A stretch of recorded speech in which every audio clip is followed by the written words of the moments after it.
نحمده ونصلي على رسوله الكريم اما بعد فاعوذ بالله من الشيطان الرجيم بسم الله الرحمن الرحيم رب اشرح لي صدري ويسر لي امري واحلل عقدة من لساني يفقهوا قولي۔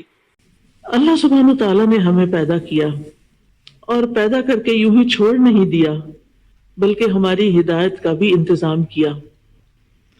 آدم علیہ السلام اس دنیا پر، اس پلانٹ پر سب سے پہلے نبی تھے، اور پھر اس کے بعد انبیاء کا سلسلہ ہمیشہ جاری رہا یہاں تک کہ محمد الرسول اللہ صلی اللہ علیہ وسلم نبیین پر آ کر مکمل ہو گیا۔ لہذا ہمارے لیے ہدایت کے دو بڑے سرچشمے ہیں، ایک ہے اللہ کی کتاب قرآن مجید، اور دوسرے ہے محمد رسول اللہ صلی اللہ علیہ وسلم کی سیرت، آپ کی سنت، آپ کی حدیث۔ قرآن مجید میں احکامات ملتے ہیں اور ان کی عملی تفسیر ہمیں رسول اللہ صلی اللہ علیہ وسلم کی زندگی میں ملتی ہے۔ آپ کا دن کیسے ہوتا تھا، کیسے گزارتے تھے، ہمیں اپنے دن کیسے گزارنے چاہیے، اپنی زندگی کیسے گزارنی چاہیے، اس کے بارے میں ہمیں ضرور رہنمائی حاصل کرنی چاہیے۔ اس دنیا میں رہتے ہوئے کامیابی کے راستے کون سے ہیں اور حقیقی کامیابی کس چیز کا نام ہے، یہ ہم سب کو معلوم بھی ہونا چاہیے اور اس کی یاد دہانی بھی ہوتی رہنی چاہیے۔ اللہ سبحانہ تعالیٰ نے ہمیں رسول اللہ صلی اللہ علیہ وسلم کے ذریعے ہر وہ بات بتا دی ہے جس کی ہمیں اس زندگی میں ضرورت ہے۔ ہمیں یہ یاد رکھنا چاہیے کہ ہماری کامیابی، ہماری فلاح صرف دنیا کی کامیابی نہیں ہے، بلکہ جب تک ہم آخرت میں کامیاب نہ ہوں اس وقت تک کامیاب نہیں ہیں۔ دنیاوی اعتبار سے ہم کتنا بھی آگے نکل جائیں، کتنی بھی ڈگریاں ہوں ہمارے پاس، کتنا بھی مال ہو، کتنی بھی زندگی کے عیش و عشرت ہمارے پاس ہو، لیکن اگر اللہ ہم سے راضی نہیں تو کچھ بھی نہیں۔ انسان کی اصل خوش قسمتی، انسان کی اصل سعادت اور اس کی محنتوں کا صلہ اس کے رب کے پاس ہے۔ لہذا ہماری ہر کوشش کی ڈائریکشن یہی ہونی چاہیے کہ ہم اپنے رب کو راضی کرنے والے ہوں۔ قرآن مجید میں سورۃ آل عمران میں آتا ہے فَمَنْ زُحْزِحَ عَنِ النَّارِ وَأُدْخِلَ الْجَنَّةَ فَقَدْ فَازَ، جو آگ سے بچا لیا گیا اور جنت میں داخل کر دیا گیا وہ دراصل کامیاب ہوا۔ جنت سے کم کسی چیز پر راضی نہ ہو۔ آپ اپنی کوششوں کو صرف یہاں تک نہ رکھیں کہ ہمیں دنیا میں تھوڑا سا فائدہ مل جائے، اچھی جاب مل جائے، اچھا پروفیشن ہو، عزت ہو، اچھا گھر ہو، اچھی گاڑی ہو، اینڈ دیٹس اٹ۔ یہ سب چیزیں تو ہم سے چھٹ جائیں گی۔ انسانوں کے پاس بہت کچھ ہوتا ہے لیکن اپنی قبر میں تو کوئی کچھ بھی نہیں لے کے جاتا۔ دنیا کی کامیابیاں ہیں اور یہ دنیا کی کامیابیاں ہمارے لیے کافی نہیں ہیں۔ ہم مسلمان ہیں اور ہمارا اس بات پر ایمان ہے کہ اس زندگی کے بعد ایک اور زندگی ہے، اور وہ زندگی ہمیشہ کی زندگی ہے۔ وَإِنَّ الدَّارَ الْآخِرَةَ لَهِيَ الْحَيَوَانُ، کہ آخرت کا گھر ہی تو دراصل زندگی ہے۔ وہاں جو زندگی ملے گی جنت میں، اس کو تو کبھی ختم ہونا ہی نہیں، وہ ہمیشہ ہمیشہ کے لیے، خالدین فیہا ابدا، یہ الفاظ بار بار آپ کو قرآن مجید میں ملیں گے۔ اس لیے ہم میں سے ہر ایک کی تڑپ، لگن، دعا، کوشش یہ ہونی چاہیے کہ میں اس دنیا میں رہتے ہوئے جو بھی کروں مجھے اس کا بدلہ آخرت میں ضرور ملے۔ اور یہ اسی وقت ہو سکتا ہے جب ہم اپنی نیت کو اللہ کے لیے خالص کر کے رسول اللہ صلی اللہ علیہ وسلم کے طریقوں پہ چل کے اپنے اعمال کو اچھا کریں۔ ہم سب دیکھتے ہیں کہ دن کا آغاز ہم رات کو سونے کے بعد جاگنے سے کرتے ہیں۔ رسول اللہ صلی اللہ علیہ وسلم نے فرمایا ہر شخص صبح وقت اٹھتا ہے تو اپنے نفس کا سودا کرتا ہے، پھر یا تو اسے آزاد کرتا ہے یا اسے ہلاک کرتا ہے۔ شخص ہر روز ایک تجارت کرتا ہے جس میں یا تو وہ فائدہ اٹھاتا ہے یا وہ نقصان اٹھاتا ہے۔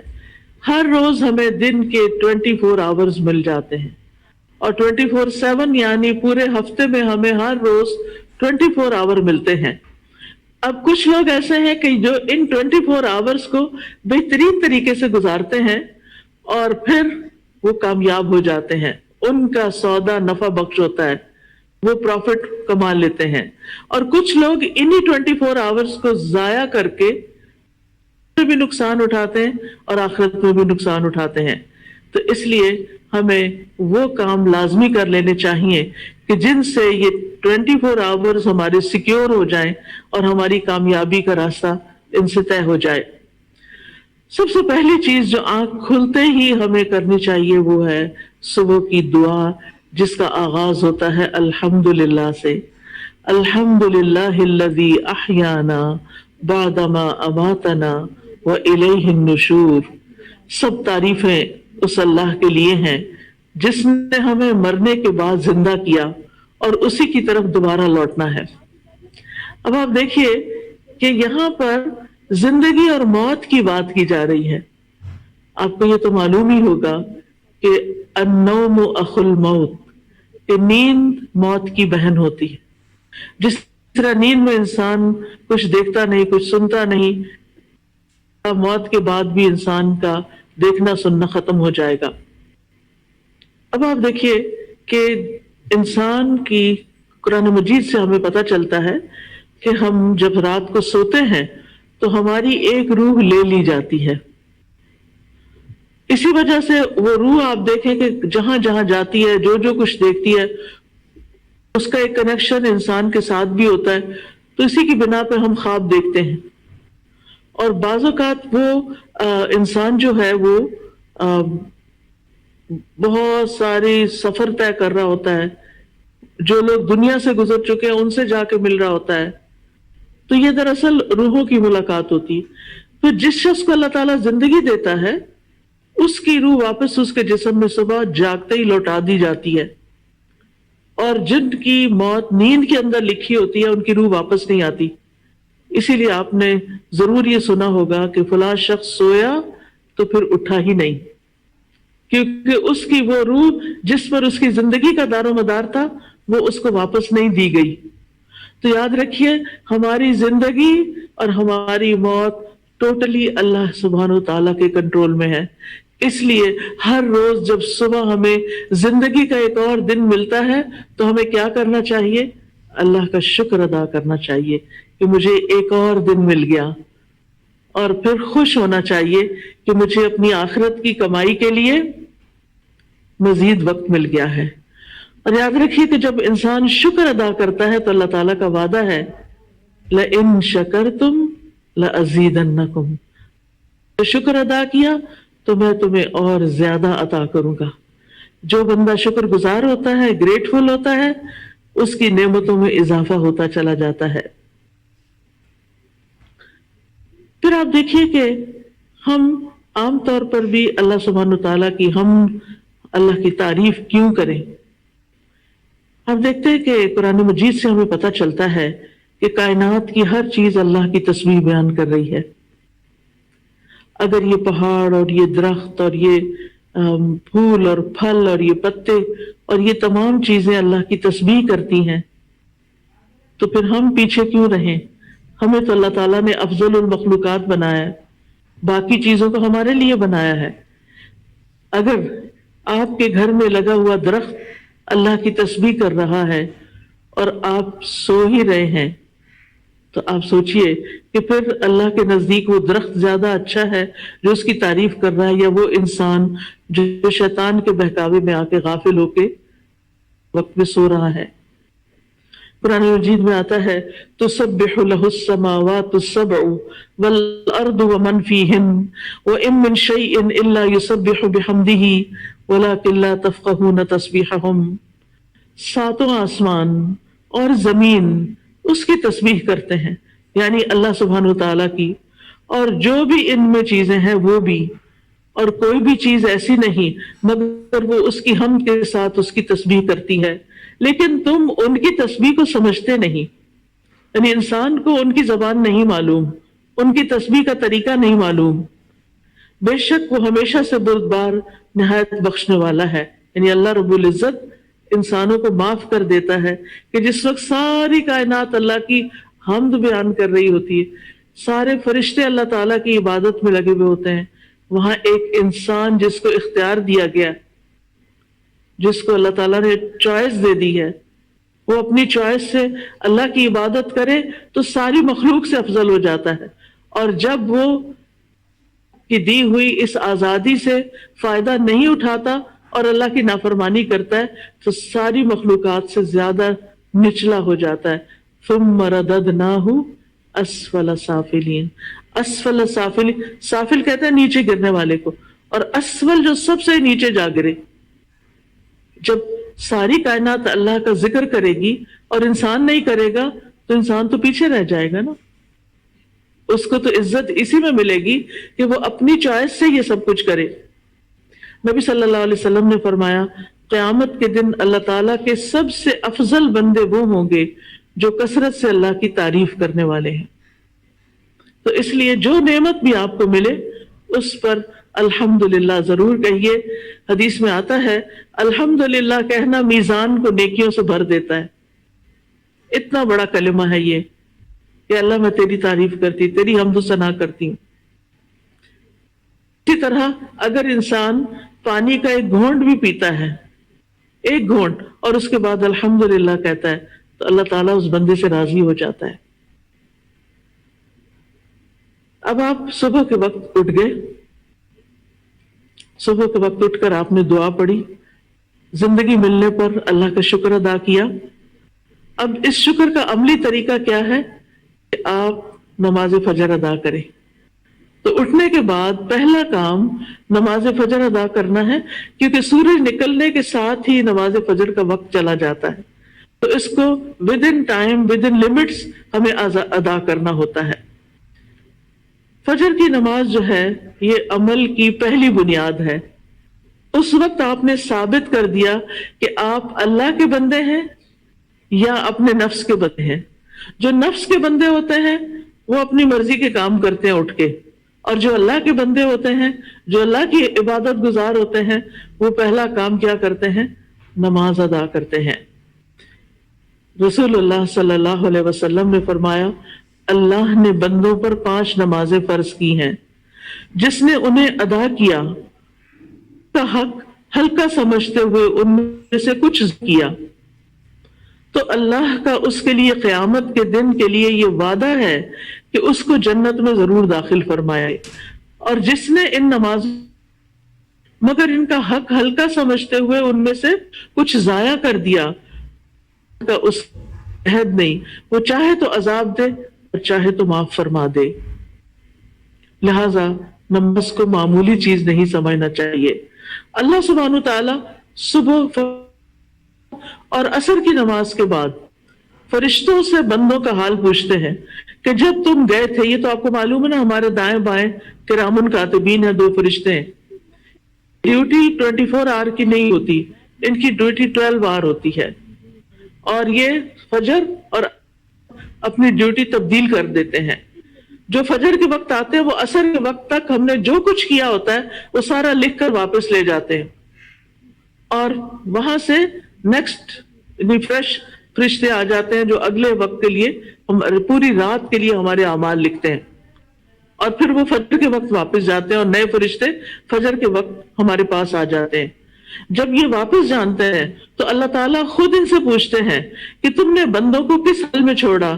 وہ کہتے ہیں ہم نے اس حال میں چھوڑا کہ وہ نماز پڑھ رہے تھے، اور اس حال میں ان کے پاس پہنچے کہ وہ نماز پڑھ رہے تھے۔ تو جو شخص فجر اور عصر کی نماز کا اہتمام کرتا ہے اس کی ڈیلی رپورٹ اللہ سبحانہ و تعالیٰ کے پاس بہت بہترین جاتی ہے کہ وہ نماز پڑھ رہے تھے۔ پھر قیامت کے دن سب سے پہلا سوال بھی کس کے بارے میں ہوگا؟ نماز کے بارے میں۔ اگر نماز درست ہوئی تو ساری چیزیں ٹھیک ہو جائیں گی، اور اگر نماز درست نہیں تو سارے اعمال میں بگاڑ آ جائے گا۔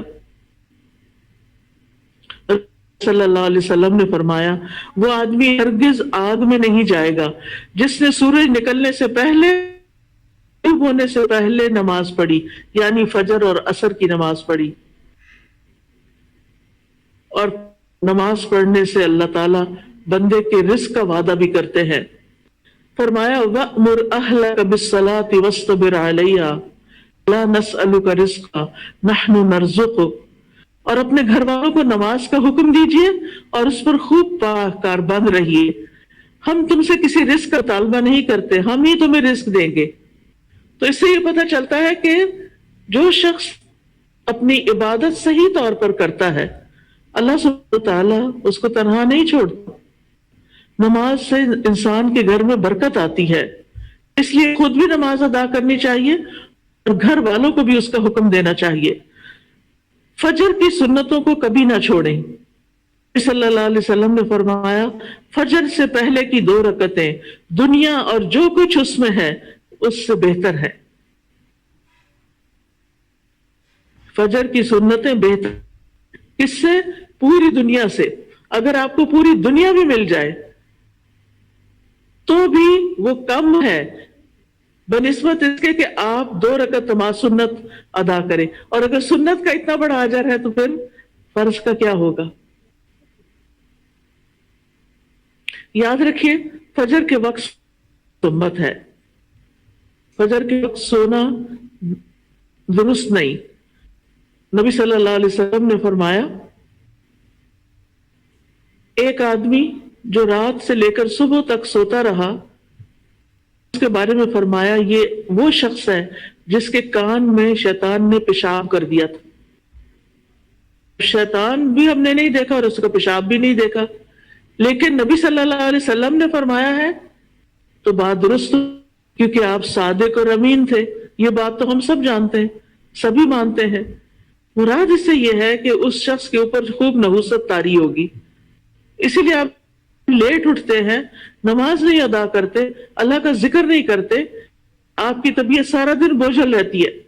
پھر آپ کی کوشش یہ ہو کہ نماز خشوع کے ساتھ پڑھیں۔ خشوع نماز میں رونا دھونا، بعض لوگ سمجھتے ہیں کہ کچھ لوگ نماز میں بہت روتے ہیں لہذا ان کی نماز زیادہ خشوع والی ہے، ایسا نہیں۔ رونا خشوع نہیں ہوتا بلکہ دل کا متوجہ ہونا، اعضاء کا پرسکون ہونا، اس کو خشوع کہتے ہیں۔ ہم اللہ کے سامنے کھڑے، نماز میں یہ سوچ ہمارے اوپر چھائی رہے، غالب رہے کہ میں اللہ کے سامنے ہوں، میرا رب مجھے دیکھ رہا ہے، اور اجر کو بھی سامنے رکھے۔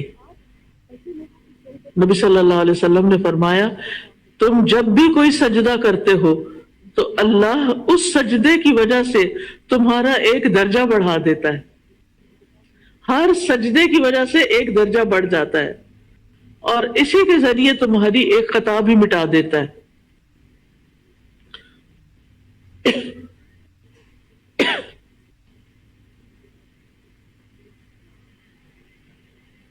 تو یاد رہے گی یہ بات، سجدے سے کیا ملے گا؟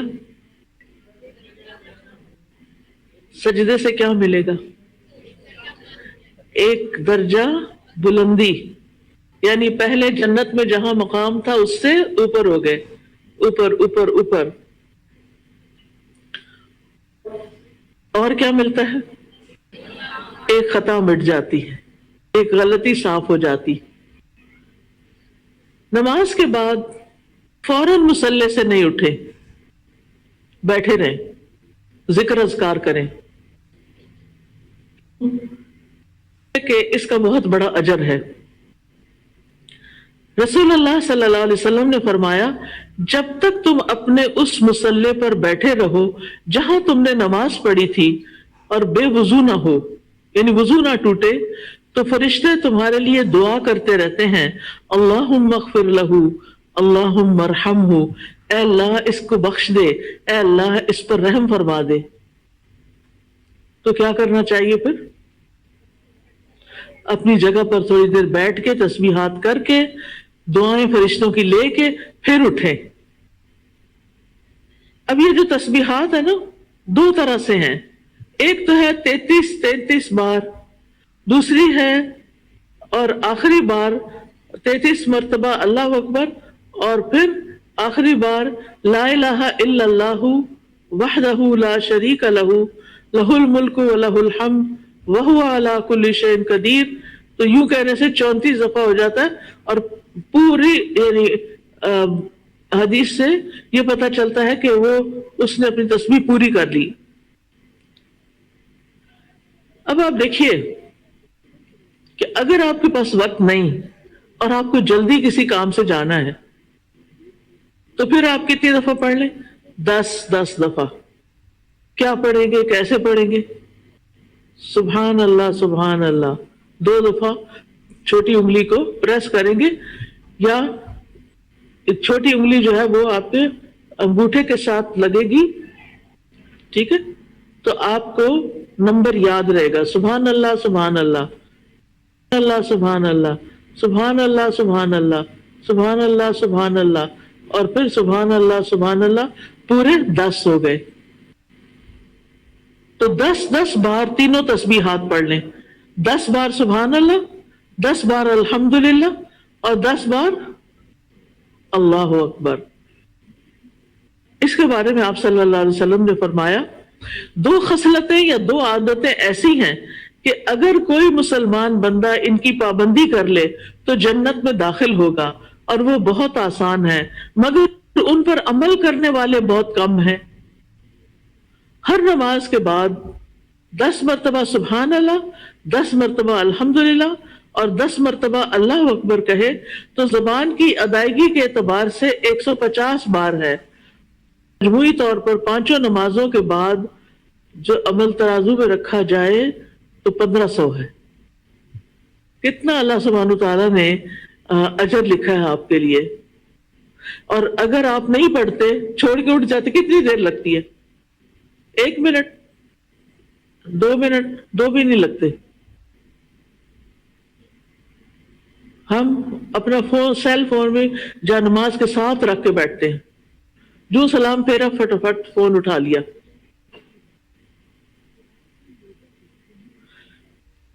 اگر ہمارے کام کا کوئی میسج نہ ہو تو پھر ہم کیا کرتے ہیں؟ کچھ بھی مل جائے وہ چلا لیتے ہیں، اور اتنے بڑے خیر اور خزانے سے محروم ہو جاتے ہیں۔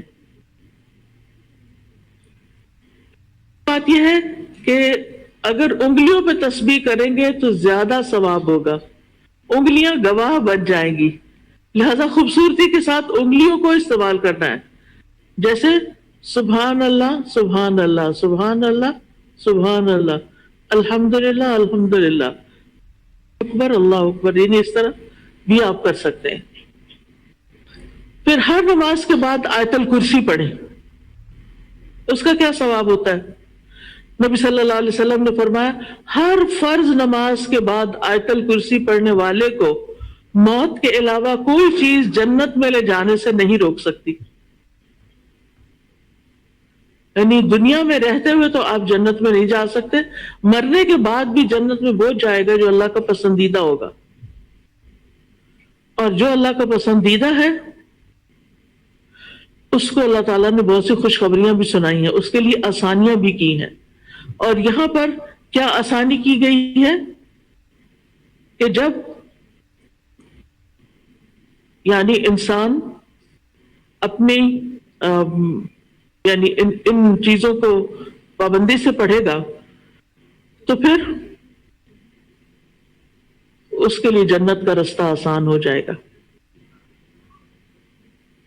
اچھا، قیامت کے دن ہماری انگلیوں سے بھی سوال ہوگا، ہم ان پہ ذکر کریں گے تو یہ ہمارے حق میں بولیں گی۔ قرآن مجید میں آتا ہے نا وَتُكَلِّمُنَا أَيْدِيهِمْ وَأَرْجُلُهُمْ، ہم سے کلام کریں گے ان کے ہاتھ اور پاؤں۔ پھر ہر نماز کے بعد قُلْ هُوَ اللَّهُ أَحَدٌ قُلْ أَعُوذُ بِرَبِّ الْفَلَقِ قُلْ أَعُوذُ بِرَبِّ النَّاسِ، اگر آپ کو وسوسے ستاتے ہوں، شیطان پریشان کرتا ہو، آپ کو کوئی تکلیف بیماری ہو، تو آپ یہ تینوں کل ہاتھ پہ پڑھ کے پھونک مار کے ہاتھ میں چہرے اور سر اور بازو اور ان سب پر خود ہی پھیر لیا کریں۔ اس سے آپ بہت اچھا فیل کریں گے، بہت لائٹ فیل کریں گے۔ اگر آپ کو کوئی تھکاوٹ ہوئی بھی ہے، آپ کو کوئی بیماری ہے، کچھ بھی ہے، تو آپ اس کو اپنا معمول بنا لیں۔ پھر صبح کے اذکار پوری توجہ کے ساتھ کریں۔ اللہ سبحانہ وتعالیٰ قرآن مجید میں فرماتے ہیں یا ایھا الذین آمنوا اذکروا اللہ ذکرا کثیرا وسبحوہ بکرۃ واصیلا، اے ایمان والو اللہ کو کثرت سے یاد کیا کرو۔ یہ کون کہہ رہا ہے کہ اللہ کو زیادہ یاد کیا کرو؟ کون کہہ رہا ہے؟ اللہ سبحانہ وتعالیٰ۔ یس، ماشاءاللہ آپ بہت دھیان سے سن رہے ہیں، اسی لیے جواب دے رہے ہیں۔ اللہ سبحانہ وتعالیٰ سن رہا ہے، تو اللہ تعالیٰ فرما رہا ہے کہ اے ایمان والو اذکروا اللہ ذکرا کثیرا، اللہ کو بہت زیادہ یاد کیا کرو اور صبح و شام اس کی تسبیح بیان کیا کرو۔ تو صبح و شام سبحان اللہ و بحمدہ پڑھنے والا، پوری تسبیح ہے 100 دفعہ پڑھنا چاہیے، پڑھنے والا جو ہے اس کے سارے گناہ معاف ہو جاتے ہیں۔ اور تسبیح جو ہے یہ ڈپریشن کا علاج بھی ہے، انسان کے دل کا غم، دکھ، پریشانی بھی ختم ہوتی ہے اس سے۔ پھر اسی طرح آپ نے فرمایا جو شخص یہ تسبیح پڑھتا ہے سبحان اللہ و بحمدہ، قیامت کے دن اس سے زیادہ افضل کوئی بھی نہیں لائے گا۔ قیامت کے دن اس سے زیادہ افضل عمل کسی کا بھی نہیں ہوگا، اور سوائے اس کے جس نے اس کے برابر یا اس سے زیادہ پڑھا ہو۔ اسی طرح اگر ہو سکے، جیسے بزرگ خواتین ہوتی ہیں تو وہ فجر کی نماز سے سورج طلوع ہونے تک بیٹھے رہے مصلی پر۔ جو اسکول کے بچے تو ظاہر ہے انہیں اسکول جانا ہوگا، تیاری کرنی ہوگی، لیکن تیاری کرتے کرتے اللہ کا ذکر کرتے رہیں۔ پھر اسی طرح یہ صبح شام کے اذکار ہے نا، یہ بھی بڑے فائدے کی چیز ہے۔ صبح شام کے اذکار کے بارے میں شیخ ابن عثیمین کہتے ہیں کہ صبح شام کے اذکار اپنے پڑھنے والوں کے لیے اس قدر وسیع، عظیم فوائد اور برکتوں پر مشتمل ہے کہ اس کا احاطہ نہیں کیا جا سکتا، اس کو بیان نہیں کیا جا سکتا۔ صبح و شام کے اذکار دل اور روح کی غذا ہے، دل میں سکینت ہوتی ہے، اطمینان ہوتا ہے، راحت اور مسرت حاصل ہوتی ہے۔ پھر اسی طرح یہ اذکار دنیا اور آخرت میں سلامت رہنے کا ذریعہ ہے۔ جو شخص یہ اذکار پڑھے گا وہ سلامت رہے گا۔ پھر یہ خیر و برکت کا دروازہ کھولنے والے کلمات ہیں۔ پھر اسی طرح جو شخص صبح کے وقت ان کو پڑھ لیتا ہے اس کے لیے خیر و برکت کا دروازہ کھل جاتا ہے۔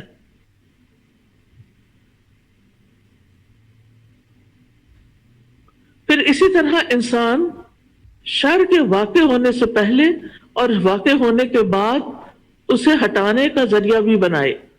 پھر آپ دیکھیے کہ ذکر کرتے ہوئے انسان اللہ کی نعمتوں کو یاد کرتا ہے، اس کی مہربانی کو یاد کرتا ہے، اللہ کے سامنے اپنے عجز و انکساری کا اظہار کرتا ہے۔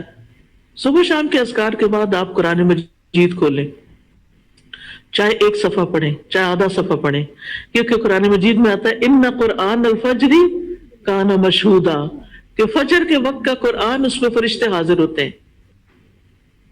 ہر ایک اپنی اپنی سہولت کے مطابق قرآن مجید کا کچھ حصہ ضرور پڑھے۔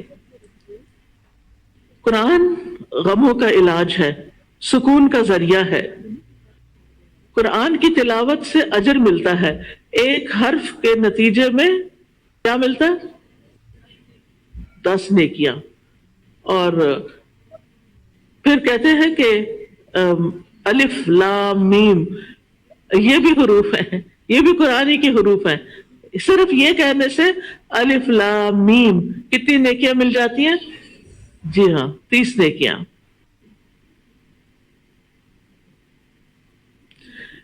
پھر آپ دیکھیں کہ جن گھروں میں قرآن پڑھا جاتا ہے وہ گھر اپنے رہنے والوں کے لیے کھلا ہو جاتا ہے، اس میں فرشتے حاضر ہوتے ہیں، شیاطین اس گھر کو چھوڑ دیتے ہیں، اس کی خیر و برکت بڑھ جاتی ہے۔ پھر اسی طرح اگر وقت ہو تو اسکول جانے سے پہلے آپ تھوڑا سا ترجمے سے قرآن ضرور پڑھ لیں۔ آپ کو معلوم ہے کہ میں نے اسلامک یعنی دینی تعلیم جو ہے باقاعدہ کسی مدرسے میں داخل ہو کر نہیں لی، لیکن ان کے مدرسوں میں جو کتابیں پڑھائی جاتی ہیں ان میں سے بہت سی کتابیں میں نے اپنے والد سے پڑھی، اور ہمارا یہ پڑھنے کا اسٹڈی ٹائم کون سا ہوتا تھا؟ فجر کی نماز کے بعد. فجر کی نماز کے بعد وہ اتنا بابرکت وقت ہے کہ اس میں آپ تھوڑا سا بھی کوئی کام کریں گے تو بہت جلدی نمٹ جاتا ہے. اور جن گھروں میں قرآن پڑھا جاتا ہے، حضرت ابو ہریرہ کہا کرتے تھے بے شک قرآن پڑھنے کی وجہ سے گھر اپنے رہنے والوں کے لیے بہت کھلا ہو جاتا ہے، کشادہ ہو جاتا ہے، اس میں فرشتے حاضر ہوتے ہیں، شیاطین اس گھر کو چھوڑ دیتے ہیں، اس کی خیر و برکت حاصل ہوتی ہے. پھر اسی طرح قرآن مجید کو اپنا دوست بنا لیں، ہر جگہ آپ کے ساتھ ہونا چاہیے. اب تو خیر موبائل کے ذریعے ویسے بھی ساتھ ہوتا ہے، اگر آپ نے قرآن مجید کی اپلیکیشن ڈاؤن لوڈ کی ہوئی ہے اور اس میں بک مارک بھی ہوتا ہے، جتنا آپ پڑھ لیں ایک دن وہاں بک مارک لگا دیں، پھر آگے اور اس طرح آپ پڑھتے چلے جائیں. قبر میں جب انسان کو لٹایا جائے گا، ہم سب نے جانا ہے نا قبر میں، اس میں تو کسی کو شک نہیں، ہم نے مرنا تو ہے ہی، انسان ہمیشہ کے لیے تو یہاں آیا نہیں.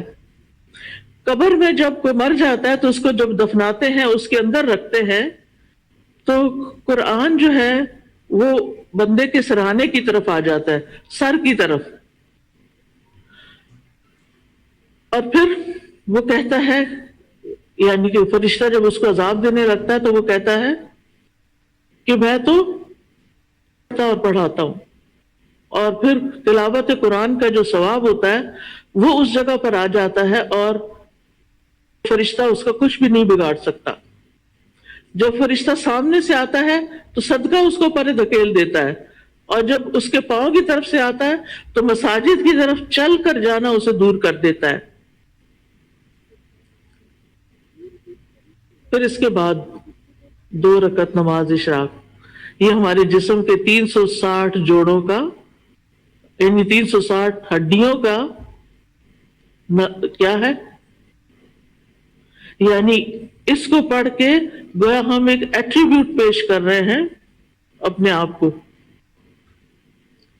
اس لیے جیسے رات کے نوافل اہمیت رکھتے ہیں اسی طرح دن کے نوافل بھی اہمیت رکھتے ہیں.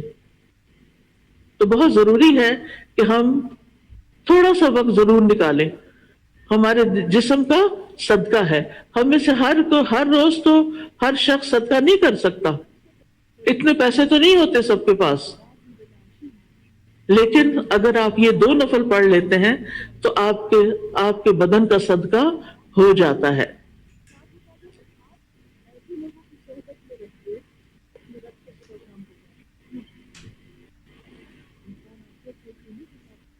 پھر اس کے بعد یہ کہ ہم میں سے ہر ایک کو، چاہے وہ اسکول میں جاتا ہے یا نہیں، زندگی کے ہر موڑ پر کیا کرنا چاہیے؟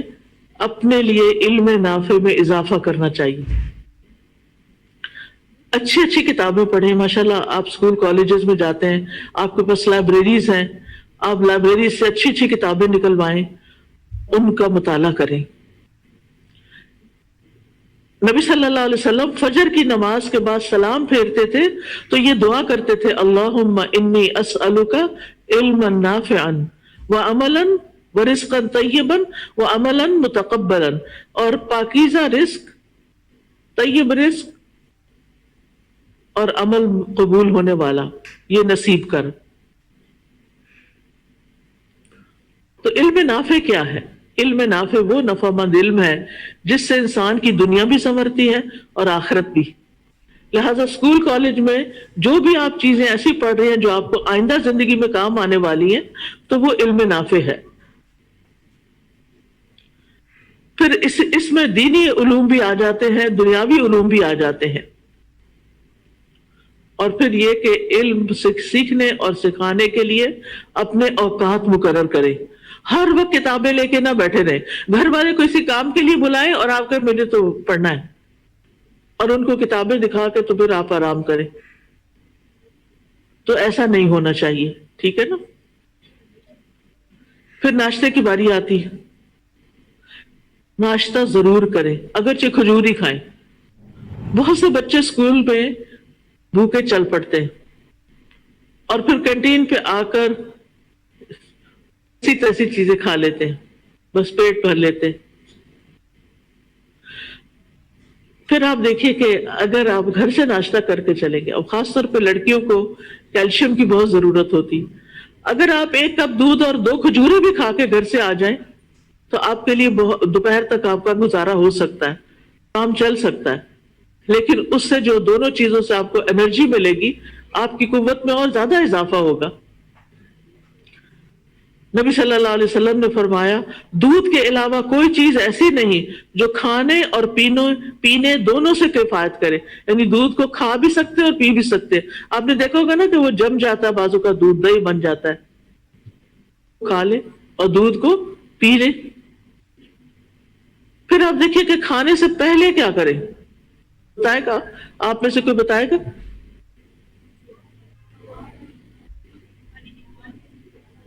بسم اللہ۔ آغاز میں کیا پڑھتے ہیں؟ بسم اللہ، الحمدللہ۔ اگر شروع میں یاد نہیں رہا تو پھر کیا کریں؟ بسم اللہ اولہ و آخرہ، ٹھیک ہے۔ کھڑے ہو کے کھانا چاہیے یا بیٹھ کے؟ بیٹھ کے۔ چلتے پھرتے چیزیں اٹھا کے منہ میں نہ ڈالیں، ان کو اکٹھا کر کے رکھ دیں اور پھر کہیں بیٹھ جائیں، اور پھر اطمینان سے کھاتے بھی رہیں اور ساتھ پڑھتے بھی رہیں۔ پھر دائیں ہاتھ سے کھانا چاہیے یا بائیں ہاتھ سے؟ دائیں ہاتھ سے۔ پھر آپ دیکھیے کھانا کھانے کے بعد کی دعائیں کس کس کو آتی؟ ماشاءاللہ کچھ ہاتھ کھڑے ہیں۔ جس کو نہیں آتی، آپ لوگ کے ذہن بہت زرخیز ہیں، بہت جلدی آپ یاد کر سکتے ہیں۔ پھر اس کے بعد یہ کہ ہم میں سے ہر ایک کو، چاہے وہ اسکول میں جاتا ہے یا نہیں، زندگی کے ہر موڑ پر کیا کرنا چاہیے؟ اپنے لیے علم نافع میں اضافہ کرنا چاہیے۔ اچھی اچھی کتابیں پڑھیں۔ ماشاءاللہ آپ اسکول کالجز میں جاتے ہیں، آپ کے پاس لائبریریز ہیں، آپ لائبریریز سے اچھی اچھی کتابیں نکلوائیں اور ان کا مطالعہ کریں۔ نبی صلی اللہ علیہ وسلم فجر کی نماز کے بعد سلام پھیرتے تھے تو یہ دعا کرتے تھے، اللہم انی اسألک علما نافعا وعملا ورزقا طیبا وعملا متقبلا، اور پاکیزہ رزق، طیب رزق اور عمل قبول ہونے والا یہ نصیب کر۔ تو علم نافع کیا ہے؟ علم نافع وہ نفع مند علم ہے جس سے انسان کی دنیا بھی سنورتی ہے اور آخرت بھی۔ لہٰذا اسکول کالج میں جو بھی آپ چیزیں ایسی پڑھ رہی ہیں جو آپ کو آئندہ زندگی میں کام آنے والی ہیں، تو وہ علم نافع ہے۔ پھر اس میں دینی علوم بھی آ جاتے ہیں، دنیاوی علوم بھی آ جاتے ہیں۔ اور پھر یہ کہ علم سیکھنے اور سکھانے کے لیے اپنے اوقات مقرر کریں۔ ہر وقت کتابیں لے کے نہ بیٹھے رہیں۔ گھر والے کو کسی کام کے لیے بلائیں اور آپ کہیں مجھے تو پڑھنا ہے، اور ان کو کتابیں دکھا کے تو پھر آپ آرام کریں، تو ایسا نہیں ہونا چاہیے، ٹھیک ہے نا؟ پھر ناشتے کی باری آتی ہے۔ ناشتہ ضرور کریں، اگرچہ کھجور ہی کھائیں۔ بہت سے بچے اسکول میں بھوکے چل پڑتے ہیں اور پھر کینٹین پہ آ کر جیسی تیسی چیزیں کھا لیتے ہیں، بس پیٹ بھر لیتے ہیں۔ پھر آپ دیکھیے کہ اگر آپ گھر سے ناشتہ کر کے چلیں گے، اور خاص طور پہ لڑکیوں کو کیلشیم کی بہت ضرورت ہوتی، اگر آپ 1 کپ دودھ اور 2 کھجوریں بھی کھا کے گھر سے آ جائیں تو آپ کے لیے دوپہر تک آپ کا گزارا ہو سکتا ہے، کام چل سکتا ہے۔ لیکن اس سے جو دونوں چیزوں سے آپ کو انرجی ملے گی، آپ کی قوت میں اور زیادہ اضافہ ہوگا۔ نبی صلی اللہ علیہ وسلم نے فرمایا دودھ کے علاوہ کوئی چیز ایسی نہیں جو کھانے اور پینے دونوں سے کفایت کرے، یعنی دودھ کو کھا بھی سکتے اور پی بھی سکتے۔ آپ نے دیکھا ہوگا نا کہ وہ جم جاتا ہے، بازو کا دودھ دہی بن جاتا ہے، تو اس کو کھا لے اور دودھ کو پی لے۔ پھر آپ دیکھیے کہ کھانے سے پہلے کیا کریں، کوئی بتائے گا؟ آپ میں سے کوئی بتائے گا؟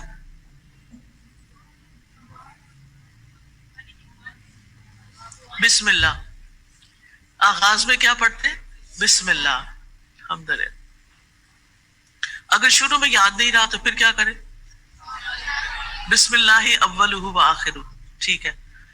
کھانا کھڑے ہو کے کھانا چاہیے یا بیٹھ کے؟ بیٹھ کے. چلتے پھرتے چیزیں اٹھا کے منہ میں نہ ڈالے، ان کو اکٹھا کر کے رکھ دیں اور پھر کہیں بیٹھ جائیں اور پھر اطمینان سے کھاتے بھی رہیں اور ساتھ پڑھتے بھی رہیں. پھر دائیں ہاتھ سے کھانا چاہیے یا بائیں ہاتھ سے؟ دائیں ہاتھ سے. ہر لقمہ اور ہر گھونٹ لے کر کیا پڑھنا چاہیے؟ الحمدللہ. اس سے کیا فائدہ ہوتا ہے؟ کیا فائدہ ہوتا ہے ایک دفعہ الحمدللہ کہنے سے؟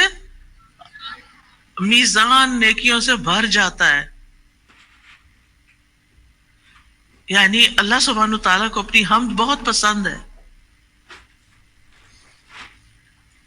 پھر آپ دیکھیے کھانا کھانے کے بعد کی دعائیں کس کس کو آتی؟ ماشاءاللہ کچھ ہاتھ کھڑے ہیں.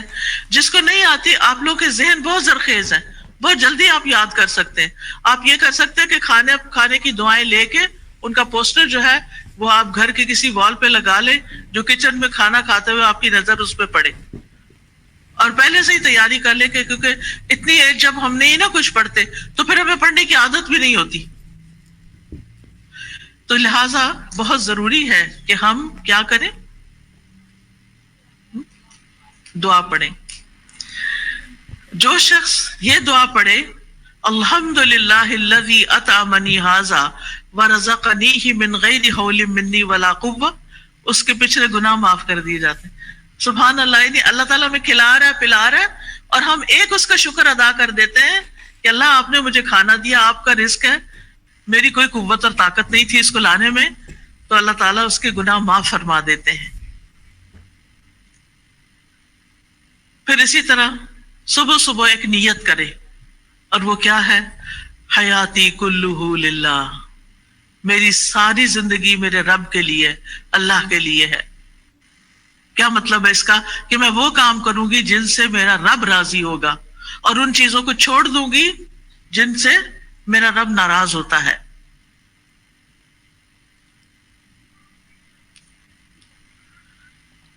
اللہ سبحانہ تعالیٰ کی پسند کے کام کون کون سے ہیں؟ کوئی بتائے گا مجھے؟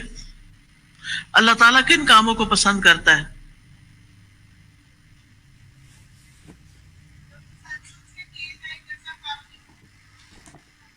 اور ہمیں تو ٹپس پہ پتا ہونا چاہیے، 1 2 3 4 5، جلدی جلدی جلدی.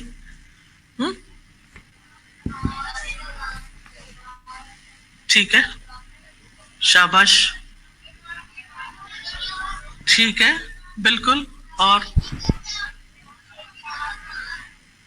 بیسیکلی ساری، ایک تو اللہ کی عبادت کرنا اور ساری مخلوق سے احسان کرنا، ہر بندے سے اچھی طرح پیش آنا، دوسروں کو معاف کر دینا، والدین کا احترام کرنا، ٹیچرز کا احترام کرنا، پیٹھ پیچھے بری بری باتیں نہیں کہنا. پھر اسی طرح اور بھی جتنے جانوروں کے ساتھ احسان. پھر اسی طرح پودے زیادہ سے زیادہ لگانا. پودا لگانے کا کیا ثواب ہے؟ کوئی بتائے گا؟ اور ہماری زندگی میں پودوں کا کتنا بڑا عمل دخل ہے، آپ سب پڑھتے ہوں گے اس کے بارے میں. کتنے زیادہ انوائرمنٹ ایشوز ہو گئے ہیں، اور وہ زیادہ درخت کٹنے کی وجہ سے. بڑی بڑی آبادیوں پر کالونیز بن گئی ہیں اور درخت کاٹ دیے گئے.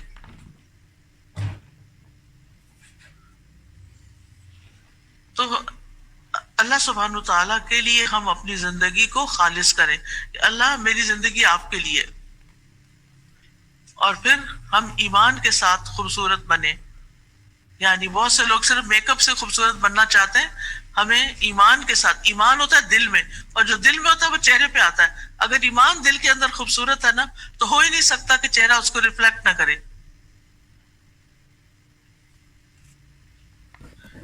پھر اسی طرح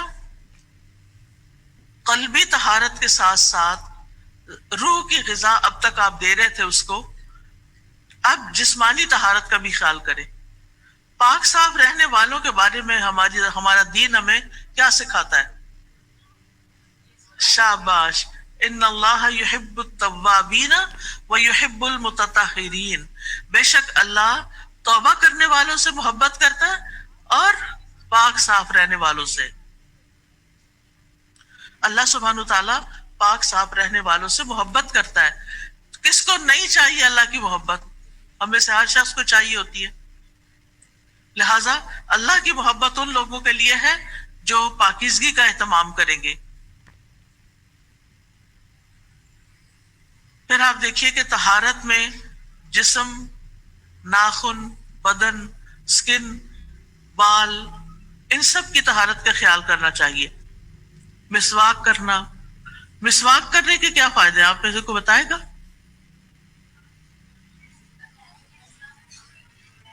جی کوئی ایک شخص بتائے. جی رب کی منہ کی پاکیزگی اور رب کی خوشنودی حاصل ہوتی ہے. شابش. پھر اس کے بعد آپ دیکھیں کہ نبی صلی اللہ علیہ وسلم تو اتنی کثرت سے مسواک کرتے تھے کہ دن یا رات میں جب بھی سو کر اٹھتے تھے تو وضو سے پہلے آپ مسواک کیا کرتے تھے. وضو سے بھی پہلے مسواک.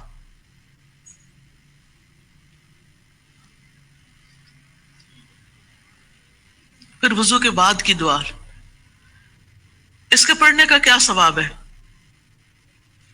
جو شخص وضو کرے اور اچھی طرح وضو کرے اور یہ دعا پڑھے، اشہد ان لا الہ الا اللہ وحدہ لا شریک لہ واشہد ان محمدا عبدہ ورسولہ اللہم اجعلنی من التوابین واجعلنی من المتطہرین. یہ دعا بھی ساتھ ہی لگا لیں. ایک قرآنی دعا ہے اور ایک مسنون دعا ہے. وضو کے بعد اگر آپ اس کو پڑھیں گے تو نبی صلی اللہ علیہ وسلم نے فرمایا اس شخص کے لیے جنت کے 8 دروازے کھول دیے جائیں گے. اتنی مختصر سی دعا ہے اور کتنا اچھا اکرام ہوگا.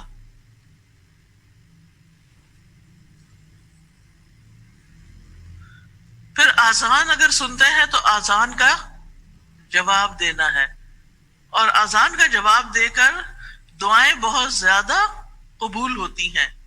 یعنی اگر آپ آذان سنتے ہیں اور کسی ایک، کیونکہ ہمارے ملک میں کیا ہوتا ہے ایک وقت میں سارے شروع ہو جاتے ہیں، پھر ایک کی بھی سمجھ نہیں آتی بعض اوقات تو، لیکن جو ایک سمجھ آ جائے اس کو سن کر آپ جواب دے دیں تو پھر ہر اذان جو ہو رہی ہے اس کا جواب دینے کی ضرورت نہیں رہتی.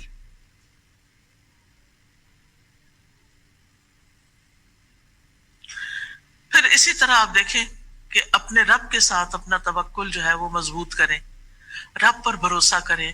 کوئی غم کی خبر سنے، کوئی پریشانی کی سنے، کوئی تکلیف ہو، کوئی مزری ہو، فوراً اپنے رب کی طرف رجوع کریں، اللہ تعالیٰ پر بھروسہ کریں. رب المشرق والمغرب لا الہ الا ہو فاتخذہ وکیلا. مشرق و مغرب کا رب، اس کے سوا کوئی معبود نہیں، اس کو اپنا کارساز بنا لو، اس کو اپنا مددگار بناؤ.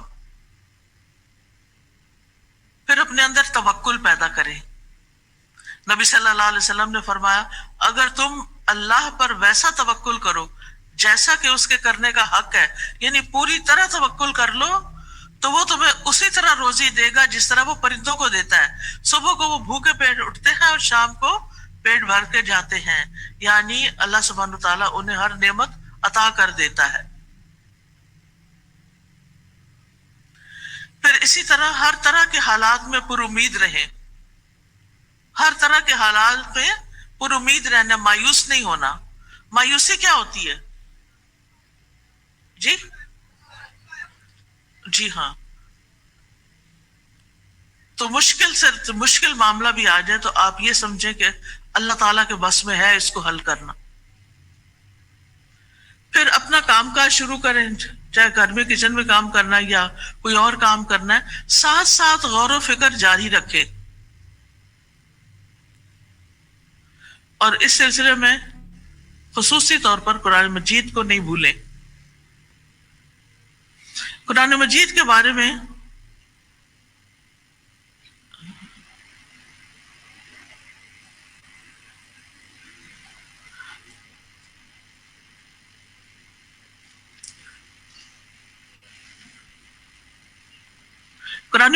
اللہ سبحانہ تعالیٰ کا جو ذکر ہے اور غور و فکر ہے اس کے بارے میں بہت سی آیات آتی ہیں. اپنا کام کاج کرتے ہوئے خوب ذکر کرتے رہیں، سبحان اللہ، الحمد للہ، استغفر اللہ، لا الہ الا اللہ، لا حول ولا قوت الا باللہ. سبحان اللہ العظیم و بحمدہ. پھر ساتھ ساتھ توبہ بھی کرتے رہیں کہ اللہ تعالیٰ مجھ سے کوئی غلطی ہو تو مجھے معاف کر دے. استغفار کے بھی فائدے ہیں. قرآن مجید میں آتا ہے نوح علیہ السلام نے اپنی قوم سے کہا کہ اپنے رب سے معافی مانگ لو، یقیناً وہ بہت معاف کرنے والا ہے. وہ تم پر برستی ہوئی بارش اتارے گا، وہ مالوں اور بیٹوں کے ساتھ تمہاری مدد کرے گا، تمہیں باغات عطا کرے گا، تمہارے لیے نہریں جاری کر دے گا. یہ سارے فائدے کس سے ہیں؟ استغفار کرنے. استغفر اللہ، استغفر. ویسے تو استغفار کے کئی صیغے ہیں، لیکن کم از کم اگر ہم استغفر اللہ بھی کہتے رہیں، اللہم اغفر لی بھی کہتے رہیں، اللہ مجھے بخش دے بھی کہتے رہیں، تو انشاءاللہ اس کے بہت سے فائدے آپ کو حاصل ہوں گے. پھر ایک اور بات یہ کہ وقت کا بہتر سے بہتر استعمال کریں. جو آپ کے پڑھنے کے، اگر آپ اسکول کالج جاتے ہیں، کوئی کلاس نہیں چھوڑیں، اپنے ٹیچرز کی رسپیکٹ کریں، جو وہ کہتے ہیں وہ کر لیں. بعض ٹیچر ذرا سخت ہوتے ہیں، مائنڈ نہ کریں، ان کی سختی زندگی میں آپ کو بہت فائدہ دے جائے گی. اپنے سارے دن کو پروڈکٹیو بنائیں. پروڈکٹیو ڈے کیسے گزرتا ہے؟ پورے دن میں جو کام آپ نے کرنے ہیں ان کی لسٹ بنا لیں، اور پھر اپنے آپ سے پوچھیں یہ میں نے کیوں کرنا ہے. بے سوچے سمجھے کاموں میں ہاتھ نہ ڈالیں، پلان کر کے کام کریں. اور جو کام ایسے ہی فضول میں ہو جاتے ہیں ان کی بھی لسٹ بنا لیں، ان پہ غور کریں کہ کیا واقعی اس کی ضرورت ہے. اور جن کاموں سے آپ کو نقصان ہوا، کوئی جھگڑا فساد ہوا یا کوئی اور غلط چیز ہو گئی، اس کی بھی لسٹ بنا لیں. اب ان میں سے 3 طرح کے کام ہو گئے نا. ایک ہے با مقصد، ایک ہے بے مقصد، اور ایک ہے نقصان دہ. نقصان دہ کاموں پہ تو کراس لگا دیں، جیسے غیبت ہے، چغلی ہے، کسی کے ساتھ لڑائی جھگڑا ہے، فتنہ فساد، ان کے تو قریب بھی نہیں جانا. بے مقصد باتوں کو بھی چھوڑ دیں. قرآن مجید میں آتا ہے کہ کامیاب لوگ کون ہیں؟ جو لغو سے پرہیز کرتے ہیں. قد افلح المؤمنون الذین هم فی صلاتهم خاشعون والذین هم عن اللغو معرضون. وہ جو لغو سے اعراض برتتے ہیں، لغو کو چھوڑ دیتے ہیں. پھر اسی طرح جو بھی کوئی کام کرنا ہو، اس کا ایک اینڈ ٹائم ضرور رکھیں کہ اتنے بجے تک مجھے یہ کام مکمل کر لینا ہے. جیسے ہوم ورک کرنا ہے آپ کو، تو اپنا اسکیڈول اس طرح کا بنائیں کہ مثلا مجھے شام کے 6 بجے تک اپنا ہوم ورک پورا کر لینا ہے. پھر اسی طرح بعض کام ہمیں مشکل لگتے ہیں، اس کے لیے روٹین بنائیں. یہ نہیں کہ کبھی کوئی کام شروع کر لیا، کبھی کوئی کر لیا. صبح سے شام تک آپ کا روزانہ کا ایک ٹائم ٹیبل ایسا ہونا چاہیے کہ آپ کچھ دنوں میں آٹو پہ آ جائیں. اس میں آپ کو بہت سہولت ہو جائے گی. آپ نے جتنے ٹارگٹ سیٹ کیے ہوں گے، جو بھی آپ کے بامقصد کام ہوں گے، ایک تو تھے نا نقصان دہ، ایک بے مقصد اور ایک بامقصد. تو جو بامقصد کام ہے ان کی آپ کے سامنے لسٹ ہوگی، لہٰذا وہ آپ ان کی روٹین بنا لیں، ان کی عادات پختہ کر لیں کہ یہ چیزیں مجھے اپنی زندگی میں لازماً لے کر آنی ہے. پھر کچھ چیزیں ہمارے نفس پہ بڑی بھاری ہوتی ہیں، تو اپنے نفس کا تزکیہ بھی کرتے رہیں. یعنی اپنے اندر کی صفائی کرنا بے حد ضروری ہوتا ہے. آپ دیکھیں کہ ہم اگر ظاہر میں بھی اگر نہائیں نہ اور میلے کپڑے پہن کر ان کے اوپر پرفیوم چھڑک لیں تو کیا ہوگا؟ کسی کو خوشبو نہیں آئے گی. لہذا بہت ضروری ہے کہ ہم اگر خوشبو لگانی ہے تو پہلے نہائیں. تزکیہ جو ہے یہ عربی کا لفظ ہے جس کے 2 کمپوننٹس ہوتے ہیں، ایک تخلیہ اور ایک تحلیہ. تخلیہ خا کے ساتھ ہے، تحلیہ ہا کے ساتھ ہے. تخلیہ کہتے ہیں خالی کرنا، یعنی اپنے اندر سے وہ چیزیں نکال کے اس کو خالی کر لیں جو آپ کو پنچ کر رہی ہیں، تکلیف دے رہی ہیں، بادر کر رہی ہیں، جو آپ کی بے چینی کا سبب بنتی ہیں، اضطراب کا سبب بنتی ہیں، ان سب کو باہر نکالیں. بدگمانیاں، حسد، نفرت، بغض اور اس طرح کی ساری چیزیں. اور تحلیہ کہتے ہیں، حلیہ عربی میں کہتے ہیں زیور کو، آرنامنٹ، یعنی اپنے آپ کو کیا کریں، سجائیں، پھر اپنے اوپر خوبصورت چیزیں رکھیں بھی، پہنے بھی ان کو، یعنی اچھی عادات اپنائیں بھی. خراب عادتیں نکالتے جائیں زندگی سے اور اچھی عادتیں ڈالتے جائیں، صرف ظاہر میں نہیں بلکہ دل کے اندر بھی. اللہ تعالیٰ فرماتے ہیں وَلَٰكِنْ حَبَّبَ إِلَيْكُمُ الْإِيمَانَ وَزَيَّنَهُ فِي قُلُوبِكُمْ. اللہ نے تمہارے لیے ایمان کو محبوب بنا دیا اور اسے تمہارے دلوں میں سجا دیا. اہل ایمان کے دلوں میں ایمان سجا ہوا ہوتا ہے، لہٰذا مشکل حالات ہوں، تنگی تکلیف کے ہوں، وہ خوش رہتے ہیں کیونکہ ان کو پتا ہوتا ہے ہمارا رب ہے. وہ رب پہ توکل کرتے ہیں، رب کے ان کے دلوں کے اندر ایک اطمینان ہوتا ہے. وہ کسی کے ساتھ خار نہیں رکھتے، کسی کے ساتھ دشمنی نہیں رکھتے، کسی کے ساتھ کوئی لڑائی نہیں رکھتے، جس کی وجہ سے ان کے دلوں کے اندر ایک عجب طرح کا سرور اور اطمینان اور خوشی ہوتی ہے. اور اس کے لیے انسان کو اپنے نفس سے جہاد کرنا پڑتا ہے، اس کے لیے ایفرٹ لگانی پڑتی ہے. قرآن مجید میں آتا ہے قد افلح من تزکا، وہ تو کامیاب ہو گیا جس نے پاکیزگی اختیار کر لی. ایک اور جگہ آتا ہے قد افلح من زکاہا، وہ کامیاب ہو گیا جس نے تو پاک کر لیا. پھر آپ دیکھیں دن کی 5 نمازوں کی آپ نے حفاظت کرنی ہے. نماز قبر تک ساتھ جاتی ہے، اس کو حفاظت کرنا ہے، کیونکہ جب آپ قبر میں جائیں گے وہ آپ کی حفاظت کرے گی. دنیا میں آپ نے کیا کرنا ہے، نماز کی حفاظت کرنی ہے، اور جب آپ قبر میں جائیں گے تو نماز آپ کی حفاظت کرے گی. جب عذاب آنے لگتا ہے نا قبر میں تو نماز آ جاتی ہے، ایک طرف سر کی طرف قرآن آ جاتا ہے، ایک طرف نماز آ جاتی ہے، ایک طرف روزہ صدقہ خیرات پاؤں کی طرف آ جاتا ہے، اور بندے کو اپنی لپیٹ میں لے لیتے ہیں اور ہر طرح کے عذاب کو پیچھے دھکیل دیتے ہیں. پھر اسی طرح نماز صرف فرض نہ پڑھیں، سنت بھی پڑھا کریں. پھر آپ دیکھیے کہ ہر کام، جو بھی آپ کام کر رہے ہیں نا دن بھر میں، عادت سمجھ کر کریں، ملے گا. کیا آپ کی والدہ آپ سے پانی کا گلاس مانگتی ہیں اور آپ ان کو پانی پلا، بہت ثواب ملے گا. اس لیے جب امی بلائیں فوراً اٹھ کر جائیں، آپ عبادت کر رہے ہیں. جب اللہ تعالیٰ بلائیں تو نماز کی طرف جائیں، آپ کیا کر رہے ہیں، عبادت کر رہے ہیں. اگر چھوٹا بھائی رو رہا ہے اور اس کو آپ سے کوئی کام ہے تو کیا کریں، اس کی بات سنیں، کیوں رو رہے ہیں. امی مصروف ہیں، وہ اس کو بہلا نہیں سکتی، آپ اس کو اٹھا لیں، آپ اس کو بہلا لیں، آپ اس کا خیال رکھیں، یہ بھی عبادت ہے. اگر گھر کی صفائی کرنا ہو تو یہ کیا ہے، یہ بھی عبادت ہے، کیونکہ ان اللہ یحب التوابین ویحب المتطہرین، اللہ تعالیٰ محبت کرتا ہے توبہ کرنے والوں سے اور پاک صاف رہنے والوں سے. اگر کھانا پکانا پڑے تو یہ بھی عبادت ہے. کیوں؟ کیونکہ بھوکے کو کھانا کھلانا جنت میں جانے والے جام سے، یہ عبادت ہے، جنت میں لے جانے والا کام ہے.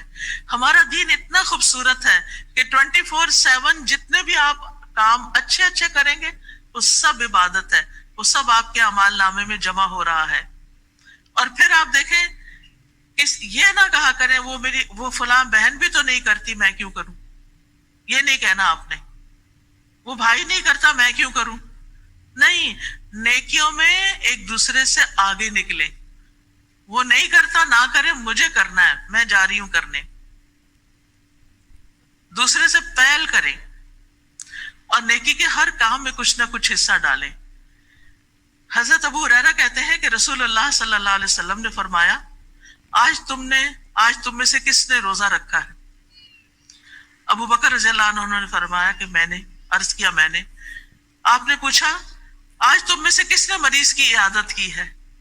ابو بکر رضی اللہ عنہ نے کہا میں نے. آپ نے فرمایا آج تم میں سے کس نے جنازے میں شرکت کی ہے؟ ابو بکر رضی اللہ عنہ نے کہا میں نے. آپ نے پوچھا آج تم میں سے کس نے مسکین کو کھانا کھلایا؟ ابو بکر رضی اللہ عنہ نے کہا میں نے. اس پر نبی صلی اللہ علیہ وسلم نے فرمایا جب کسی شخص کے لیے ایک ہی دن میں یہ ساری خصلتیں جمع ہو جائیں، وہ جنت میں ضرور داخل ہوگا.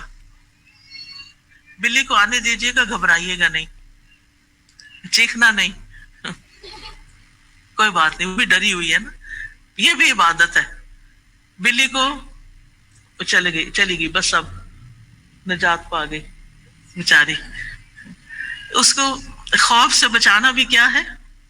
عبادت ہے. یہ بھی عبادت کی آپ نے کہ آپ نے اس کو ڈانٹا نہیں، جھڑکا نہیں، چیخے نہیں، نہ وہ گھبرائے نہ آپ گھبرائے. وہ بیچاری کیا کر سکتے؟ آپ بڑے کہ بلی بڑی؟ کچھ لڑکیاں چھپکلی کو دیکھ کے چیخے مارنے لگتی. بھائی چھپکلی بڑی ہے کہ آپ بڑے؟ کاکروچ بڑا ہے یا آپ بڑے؟ تو ایسی چیزوں کو دیکھ کے بہادر بنے. یعنی ہمیں بہادر رہنا چاہیے. پھر آپ دیکھیے کہ جہاں اچھے اچھے کام کرنے نا آپ نے، وہاں اللہ کی نافرمانی سے بھی بچنا ہے. کئی دفعہ غلط عادتیں پڑ جاتی ہیں، جیسے سیل فون پر، لیپ ٹاپ پر فضول فحش چیزیں دیکھنا. آنکھوں کا بھی گناہ ہوتا ہے. کانوں سے ایسے میوزک سنتے ہیں، اس کا بھی گناہ ہوتا ہے. لہٰذا کیا کرنا ہے؟ ایسی چیزوں کو چھوڑ دینا ہے، نفس سے جہاد کرنا ہے. اور گناہوں کو انسان اسی وقت چھوڑ سکتا ہے جب اس کے سامنے جہنم ہوتا ہے کہ مجھے جہنم میں نہیں جانا، میں نے آگ میں نہیں جانا. پھر جس انسان سے بھی ملیں سلام میں پہل کریں، مسکرا کے ملیں. آپ اچھے اخلاق والے ہوں گے، اور جن کا اخلاق اچھا ہے وہ میزان میں جب نیکیاں تولی جائیں گی تو سب سے بھاری نیکیاں اخلاق کی ہوں گی. سب سے بڑا حق آپ کے والدین کا آپ پر ہے. والدین کو خوش کریں، ان کو حق کریں، ان کی پیشانی چومیں، ان کا ہاتھ پکڑ کے کس کریں. آج آپ سب نے گھر جا کر کیا کرنا ہے؟ اپنی امی کو حق کرنا ہے، جا کے السلام علیکم گلے میں لے جا کے.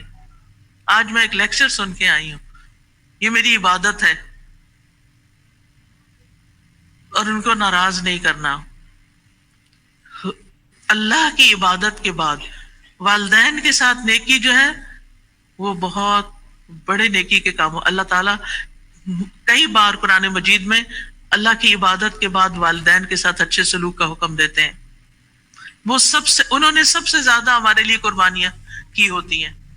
تکلیف اٹھا کے پیٹ میں رکھا، تکلیف اٹھا کے جنم دیا، تکلیف اٹھا کے دودھ پلایا، تکلیف اٹھا کے نیپیاں صاف کی، تکلیف اٹھا کے نہلایا دھلایا کھلایا پلایا، تکلیف اٹھا کے اسکول بھیجا، مشکل سے پیسے کمائے اور فیسیں دی. ان کے بہت احسان ہے ہم پر. اور ہم بڑے ہو کے کہتے ہیں آپ نے ہمارے لیے کیا کیا؟ کچھ نہیں کیا. سب کچھ انہوں نے ہی تو کیا ہے. اور کون کرتا ہے ہمارے لیے؟ جو ماں باپ کرتے ہیں. اور اگر وہ زندہ نہیں ہے، دنیا سے جا چکے ہیں، ان کا آپ پر حق ہے کہ ان کو آپ روزانہ دعاؤں میں یاد رکھیں. ہر نماز کے اندر والدین کے لیے دعا کرنا نہ بھولیں. جو رب جلنی پڑھتے ہیں تو وہ تو کہتے ہیں ربنا اغفر لی ولوالدی وللمؤمنین یوم یقوم الحساب. اس کے بعد یہ دعا بھی شامل کر لیں، رب ارحمہما کما ربیانی صغیرا.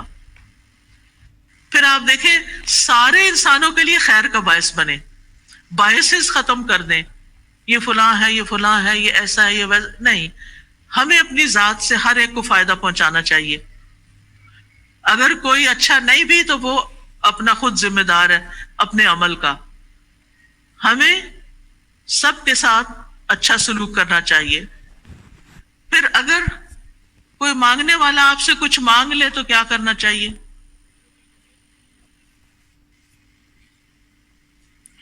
دے دینا چاہیے. نہیں ہے تو کیا کرنا چاہیے؟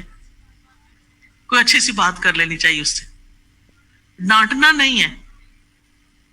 کچھ لوگ وہ گاڑیوں کے پاس آ کے ناک کر لیتے ہیں نا، وہ پھر یہ تم لوگ نے کیا کام بنایا، وہ ہر وقت مانگتے رہے. ایسا کبھی نہیں کہنا. وہ بھی انسان ہے. آج وہ نیچے ہے، آپ اوپر بیٹھے ہیں. سوچیں اگر یہ میں ہوتا یہاں پھر کیا کرتا. اس لیے ہر انسان کے ساتھ مہربانی کا سلوک کریں. کرو مہربانی تم اہل زمین پر، خدا مہربان ہوگا عرش بری.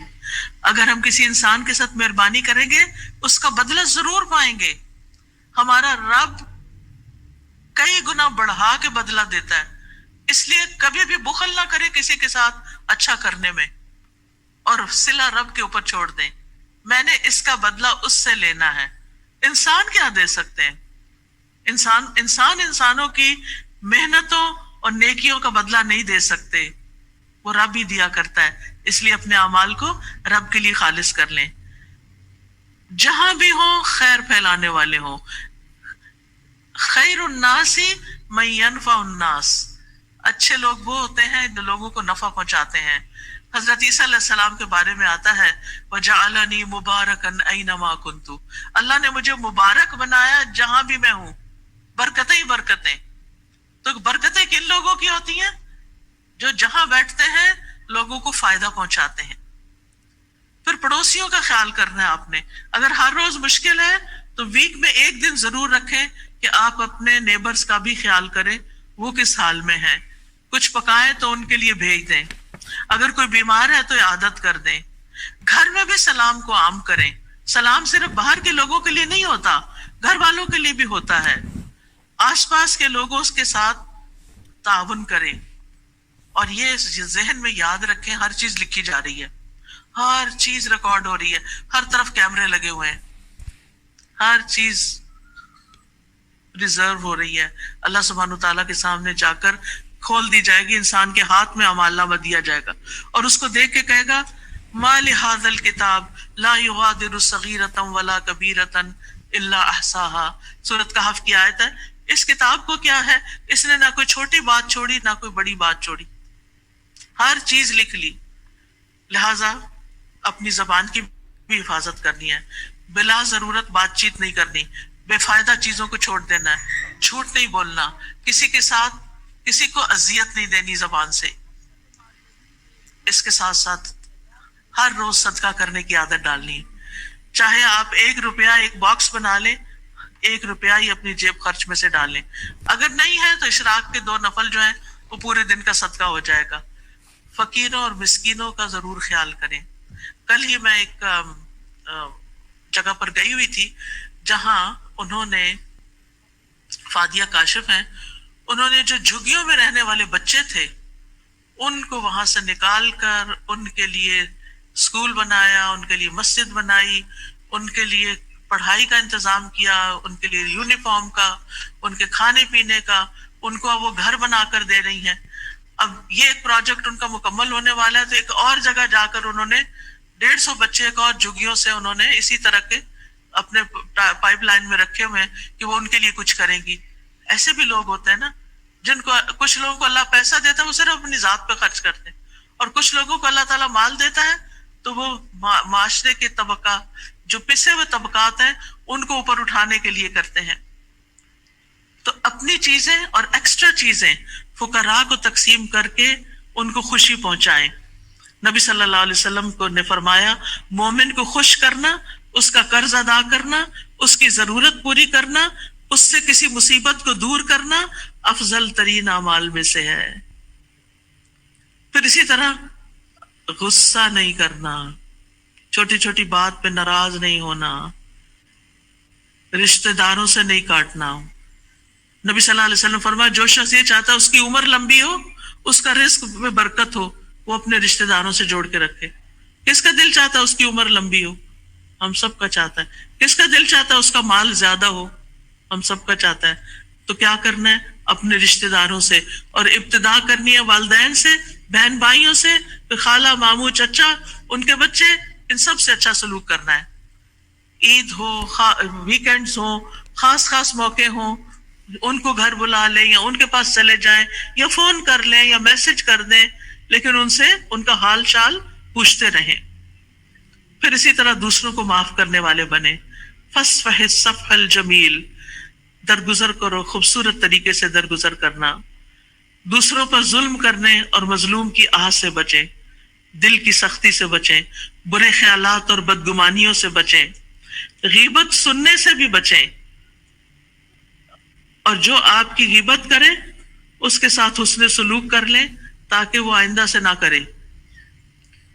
مصیبتوں اور مشکلات میں صبر سے کام لیتے ہوئے نماز سے مدد مانگیں. یعنی جب کوئی تکلیف کا وقت ہو تو اٹھ کے نماز پڑھ کے نفل پڑھ کے اللہ سے دعا کریں، خاص طور پر ایگزامز کے دنوں میں، پریشانی اور غم میں لا الہ الا اللہ کا ورد کریں، دعائیں کرتے رہیں، تنگی آ جائے تو آسانی کا انتظار کریں، اللہ تعالیٰ سے بدگمان نہیں ہو، اور رات کو سونے سے پہلے اذکار پڑھیں، دعائیں پڑھیں، اور زندگی میں کم از کم ایک بار قرآن مجید کو ترجمے کے ساتھ سمجھ کر ضرور پڑھیں۔ اللہ تعالیٰ سے جا کے ملاقات کرنی ہے ہم نے قیامت کے دن، تو اللہ تعالیٰ اگر پوچھے کہ تم نے اتنی کتابیں پڑھی تھی، میری کتاب کیوں نہیں پڑھی، تو ہم کیا جواب دیں گے؟ کوئی جواب ہوگا ہمارے پاس؟ نو۔ اس لیے زندگی میں عربک میں بھی پڑھنا ہے کیونکہ اللہ تعالیٰ کا کلام ہے، اور اس کا ترجمہ بھی ہم نے پڑھنا ہے۔ بس نیت کر لیں، اللہ تعالیٰ ضرور راستہ بنائے گا۔ اللہ تعالیٰ ہمیں ان باتوں پر عمل کرنے کی توفیق دے۔ جزاکم اللہ خیرا کثیرا، بارک اللہ فیکم، سبحانک اللہم و بحمدک، اشہد ان لا الہ الا انت، استغفرک و اتوب الیک۔